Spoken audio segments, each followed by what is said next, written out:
Hi, my name is Lynne Golding, and I'm the author of the Beneath the Alders trilogy, a historical fiction series that takes place mostly here in Brampton, Ontario.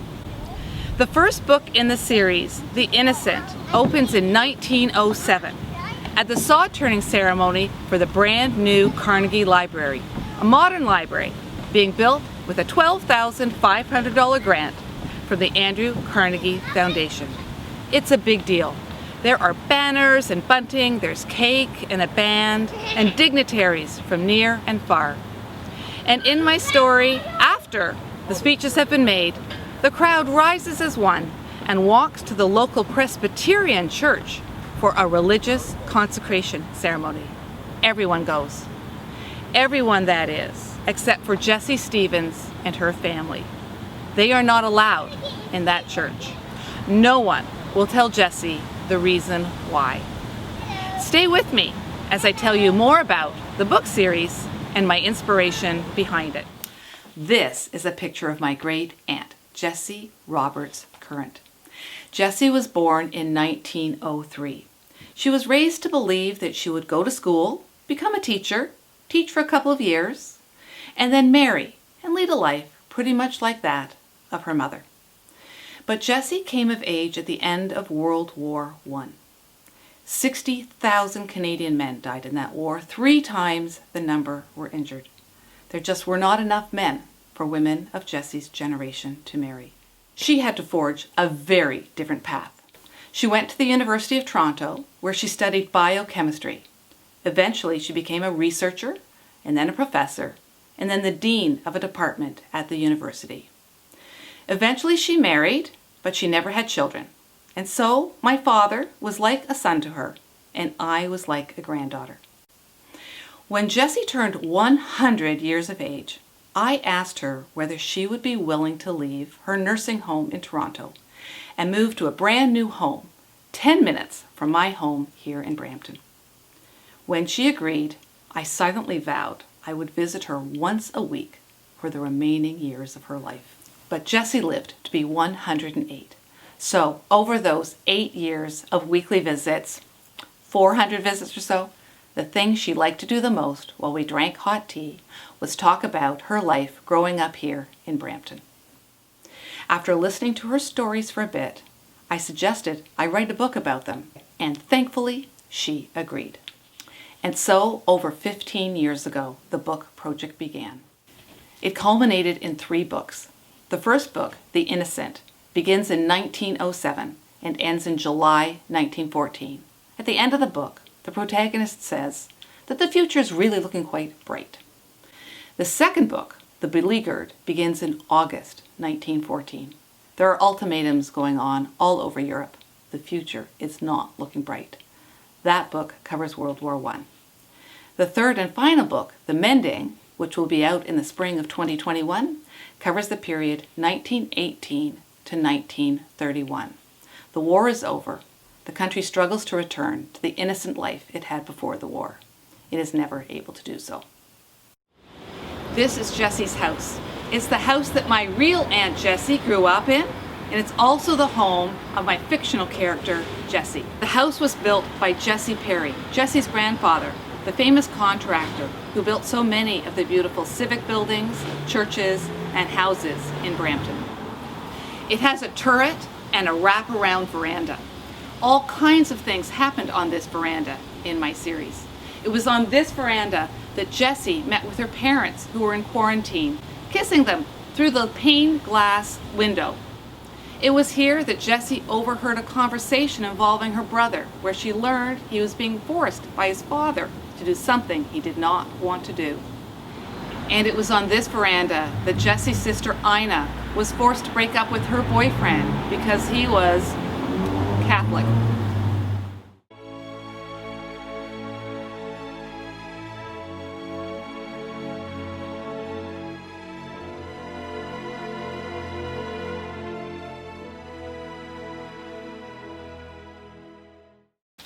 Now you're hearing me speak about Jessie and her grandfather and her house. You must be wondering whether this book series is fact or fiction. It is largely based on the real stories that Jessie told me and the real history of the time. But in addition, I have added some fiction to tie the stories together. The main characters in the book are inspired by Jessie and her real-life family members, but I have changed all of their last names and some of their first names. The book uses the real names of a number of historical figures who make cameo appearances or who are referred to. And then there are a number of characters who are entirely fictional. Some of them are purported to be descendants of the town's founders. So this is the Etobicoke Creek. It runs behind Brampton's downtown area, at times within these concrete walls. But it wasn't always like this.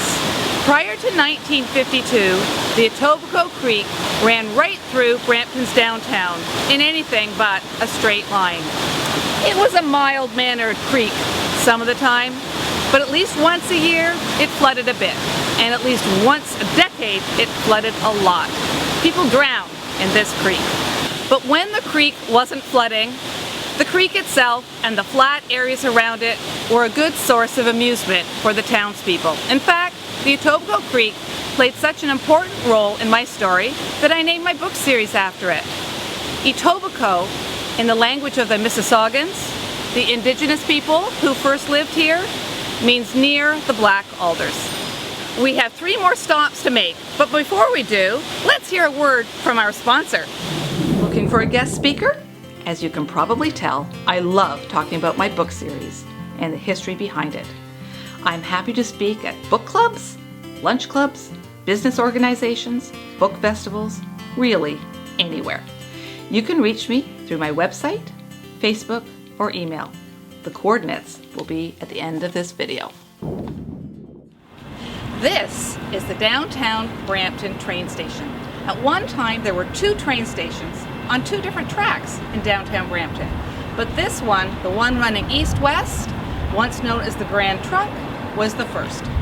The decision by the local councillors and electors in 1856 to locate this train station here was far-sighted and brave, and has resulted in Brampton being the thriving community it is today.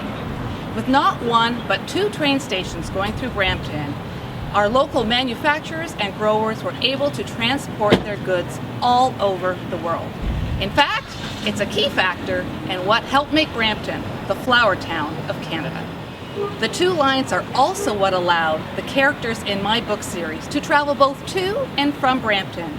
They went places near and far: Caledon, Orangeville, the Forks of the Credit, Toronto, and places further afield like Montreal, Winnipeg, England, and France. I love the fact that this train station still stands here today. Prior to COVID, I used it almost every single weekday. On August 4th, 1914, Great Britain, and by extension Canada, declared war on Germany. 8 days later, the Canadian government called up the local militia, the trained volunteers. The next morning, the first 18 boys left Brampton. They were paraded down this street by a band. They marched up Queen Street to the CPR station, where they were sent off by 1,500 townspeople. Over the next 4 years, hundreds would follow. Many of those would not return. Those who did, well, they were not the innocent boys who left. While the Beleaguered follows the movement of a few Canadians overseas, chiefly the book is about life in Canada during the war. The changes in their every activity, the conversion of factories, development of flight schools, the pursuit of suffrage, the shortage of food, the treatment of able-bodied men who had not enlisted, the treatment of people of Austrian and German heritage. All of this is experienced by our characters in The Beleaguered. Here we are, our last stop. I'm standing in front of the Presbyterian Church. You may remember I said earlier that Jessie and her family were not allowed in this church. It took Jessie nearly 3 decades, and it will take the readers nearly 3 books to discover the reason why. Yeah. In the Mending, the 3rd book in the series, the war is over. Men and women are returning from overseas. The country struggles to keep the promises it made to those who serve. In this backdrop, Jessie goes to university, then to Europe, and then to Winnipeg. She returns to Brampton in 1931 to help her family move. They have sold the house in Brampton and are about to relocate to Toronto. Before she leaves, Jessie meets with her brother's old girlfriend, Millie. Millie tells Jessie information long withheld from her. Outraged, Jessie comes to this church, determined to disclose every secret she has come to know. You'll have to read the book to find out what happens next. I hope you've enjoyed this talk about my Beneath the Alders series. You can purchase the books from select Chapters and Indigo stores, from Ben McNally's in Toronto, or online from Chapters or Amazon.ca. Follow me on Facebook to obtain weekly posts about life in small-town Canada in the first 3 decades of the 1900s and to obtain updates on the series. Thank you for watching.